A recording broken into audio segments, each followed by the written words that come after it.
What's up, Ragin Nation? How's it going? This is Alex, and you're watching the TF Movie Show. This is just Webster's. We're talking about the Transformers live-action movie franchise. This is episode number 22, and in this episode, we're going to talk a little bit about Bumblebee, then we're going to move on to talk about the rise of Unicron, and then in the end, we're going to do a couple of shoutouts. Actually, quite a number of shoutouts, so make sure you stay tuned till the very, very end. So first, let's just start off by talking about Bumblebee.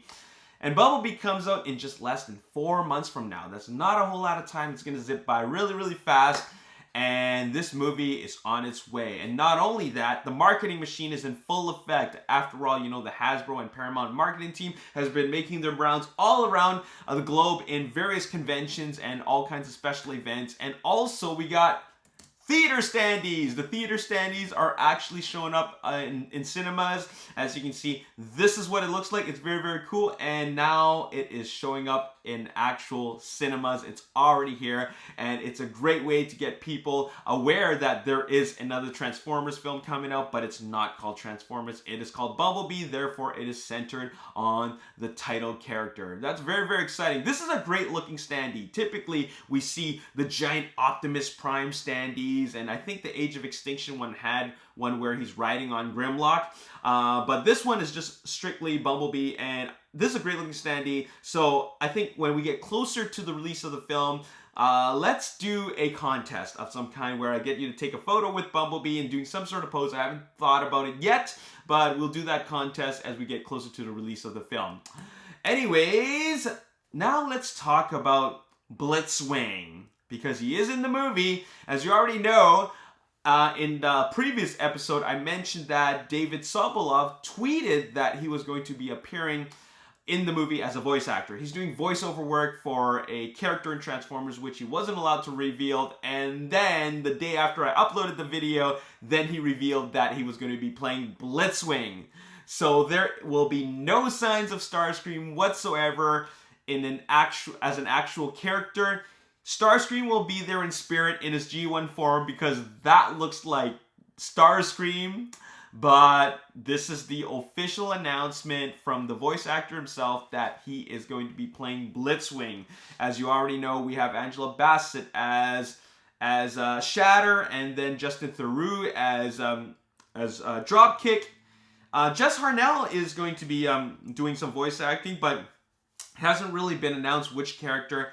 But we have been getting some kind of hints or rumors that it could potentially be Barricade in the earlier days, and of course Peter Cullen's back as Optimus Prime. But that's supposed to be it. That's all that they're supposed to be as far as I know. So we got David Sobolov, who voiced Shockwave in Transformers Prime, and now he's going to be voicing Blitzwing. So all the Starscream stuff is now thrown out the door.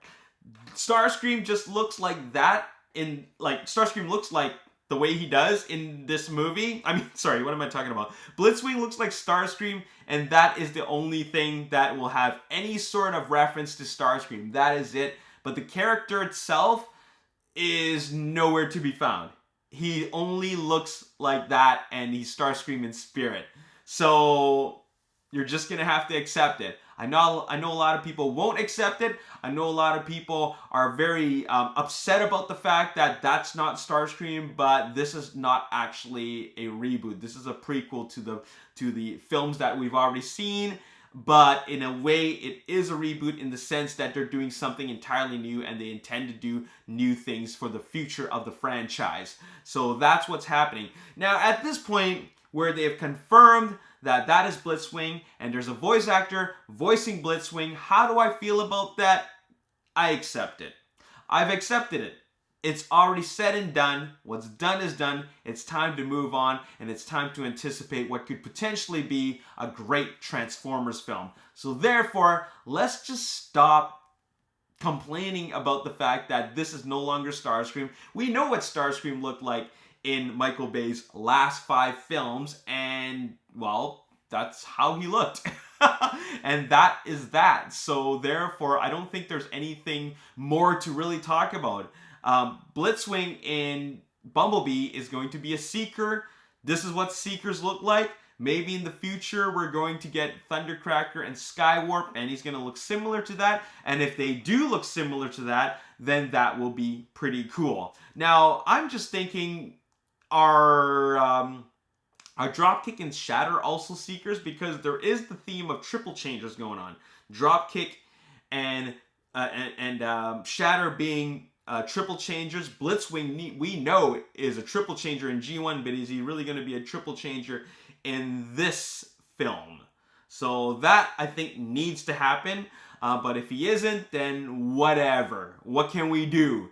We can just complain about it. At the end of the day, I just want a good movie. That's why I've accepted what it is now. This is the first hiccup, in my opinion, for this film, which I thought is really, really going to be the great Transformers film. But in my opinion, this is the first hiccup. It's not that big of a deal at this point in time, just because a lot of time has passed since Comic-Con when they announced that is going to be Blitzwing. I've gotten over it. I really have gotten over it. So I'm just waiting to see more marketing and seeing more than what they've given us from the very first trailer. So let's just wait for that. Let's just wait and see before we start complaining. I know it is something that some fans are really sensitive about, but let's just move on and let's just see what they have to offer. Okay, so let's just chill for now. All right, David Sobolov is voicing Blitzwing, and that is that. All right, so there we have it. Now, I'm pretty much done talking about what I need to talk about. Let's talk about the rise of Unicron. And is the rise of Unicron really happening? Is it even going to be called the rise of Unicron? And by that, I'm talking about Transformers 8. Because Transformers 7, as far as I know, is going to be Optimus Prime, the solo movie, the solo story. But Transformers 8 could potentially be this film, which a lot of fans are calling the rise of Unicron. But what I did is that I asked you guys to give me your fan stories for what a rise of Unicron story could be like. Basically, the continuation of Transformers Last Night. What could that be like? I was really, really curious, because that still can happen, but I was curious about your thoughts. So I told you to put your thoughts in the comment section of the previous video, and I would pick out and read out loud the ones that I like the most. And I got a couple of them. So let's just first say, I want to say thank you to Megatitis for giving me your submission. I checked this out and I really like this, and I'd like to read it to the audience right now. Transformers Rise of Unicron. Quintessa enlists Megatron to help her kill Unicron, which he agrees, but he has his own motives. He begins to gather all the remaining Decepticons, including Barricade and Berserker. The Autobots monitor Unicron, and we get the backstory. Unicron was Quintessa's first creation. His job was to locate the planet so that creators could use the seeds to make robots. Like all robots the creators made, they need energon, but Unicron requires a large amount because of his size. The cost to maintain Unicron was becoming so much that so he was to be discontinued. At this point, Unicron was becoming self-aware and learning about going offline. He rebelled and started the consumption of the planets. To combat him, the creators created robots to fight him, and Quintessa creators, the Primes, and Unicron was defeated but not destroyed. He drifts through space and Earth forms around him. The plot of G1 happens. Cybertron is a factory. The creators create the Allspark, his power core. The robots eventually rebel against the creators, which lead to peace for a time before the war. The military unit called Knight, led by new character General Hook, monitors Unicron and take over the archaeology. Meanwhile, many began to worship Unicron, led by a prophet named John Lyon, and up in space, a large station is being constructed by a scientist named Dr. Sinker. The MC is worried about their love interest because they're part of the Unicron religion and seem to be obsessed with it. The MC discovers that the people in the religion have been brainwashed into the slaves and are mining energon for Unicron, constructing a vessel to transfer Unicron's spark to his new body, which is the space station. The general, prophet, and scientists are pretenders and heralds of Unicron, and it's revealed that once Unicron has his new body, he will consume the Earth. The heralds prove too powerful for the Autobots, so they form an alliance with the Decepticons. Both sides, along with the humans of Earth, launch an attack on the space station. However, Unicron is reactivated and transforms into his robot mode and counteracts, which just proves devastating for the Alliance. They realize that the only way to stop Unicron is to attack him from the inside, and since the Prime was strong enough to stop Unicron the first time, Optimus goes inside along with Megatron and Quintessa. During a brief battle with Unicron's defense, they discover the Matrix of Leadership has a negative effect on him. Megatron, realizing that he can get Unicron to do his bidding under threat of death, shoots and rips up Quintessa apart. Megatron tries to get Optimus to join him to control Unicron, but Optimus refuses, and they engage in their final battle. Megatron overpowers Prime and gets the Matrix, but it doesn't work. Optimus takes Megatron from behind, and they both wound each other fatally. While Megatron is down, Optimus uses the Matrix, and You Got the Touch by Stan Bush plays, and Unicron is destroyed along with Optimus and Megatron. The Matrix survives and makes his way to Bumblebee, and he becomes B Prime, and Barricade becomes a new leader of Decepticons, and two forge an uneasy peace agreement. The end. Wow! Megatitus, thanks so much for your submission. I really like this one. And this is something which is a combination of Michael Bay's universe and also got a lot of inspiration from G1.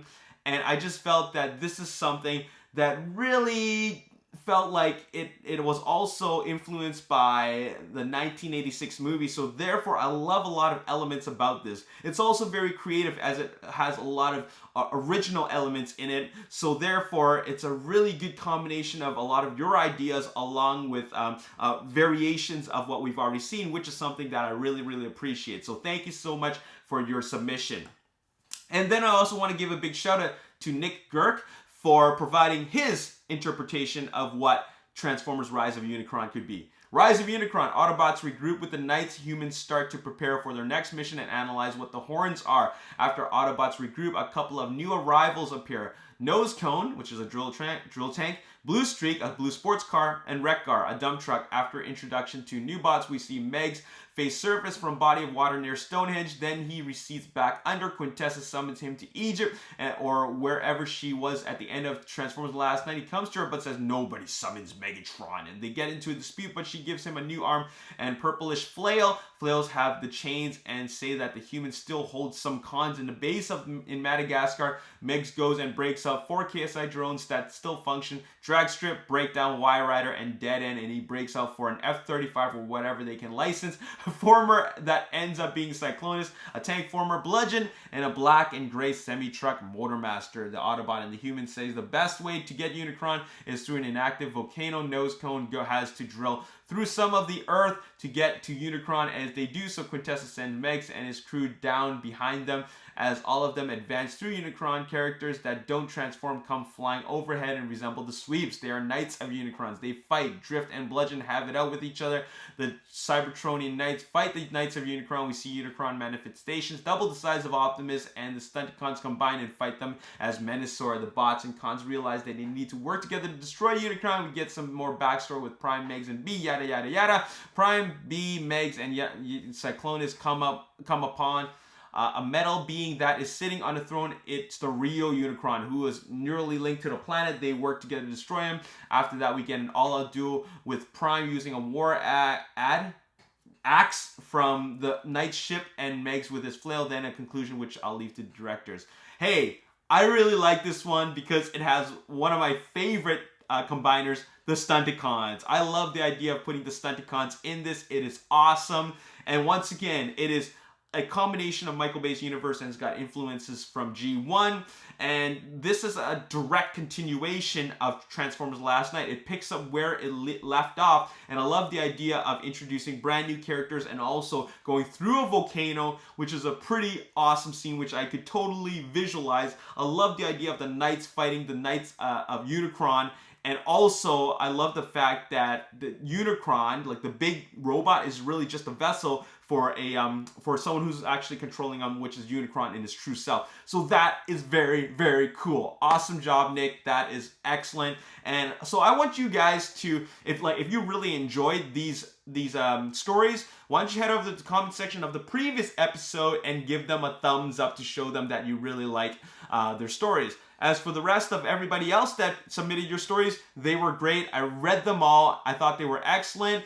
And I want you guys to also check them out as well and give them a thumbs up to show them that you checked out their stories and you appreciate their creativity and their ideas. So thank you so much for that. Show some support. All right, that's the end of my episode. That's all I really want to say. I want to give a big shout out to a whole bunch of Ragin Nation members that are really, really amazing. Faisal from Kuwait, TRF Guy, Ricky Daniel, Orlando, Rosado Azevedo, and also I want to give a big artwork shout out to Thomas Clayton for this cool drawing of Optimus Prime, both in robot mode and also in his vehicle mode. And what's really cool about the robot mode is that I feel that it's a combination of G1 and Michael Bay's design, which is like, I think it's a great combination because I like Michael Bay's design of Optimus Prime, but also G1 is just classic. So that's very, very cool. Finally, I want to give a bunch of shout-outs, like thank you shout-outs and shout-outs of appreciation to Ragin Nation members who have been there in the first few years of the inception of the Ragin Nation. I'm talking about people who were there from Dark of the Moon and the first part of the updates for Age of Extinction. So I want to give a big shout-out to Dilip Suravanan, Justin Prime, Transformer Star Razor, Ben Madison, Michael Demyan, Happy HD, and Austin Bitakofer. Thank you so much for sticking around and being a part of the Ragin Nation. Your support means like everything to me. When you guys are there from the very beginning and still watching me, that is so awesome. And also thank you to everybody who's new to the Ragin Nation. Please hit that subscribe button because there's more content to follow and there's going to be a lot of stuff going on. This channel would not be the same without you guys because this is a channel where I just give like pretty much nothing but updates about the upcoming Transformers films, and it just started from passion. So there you have it.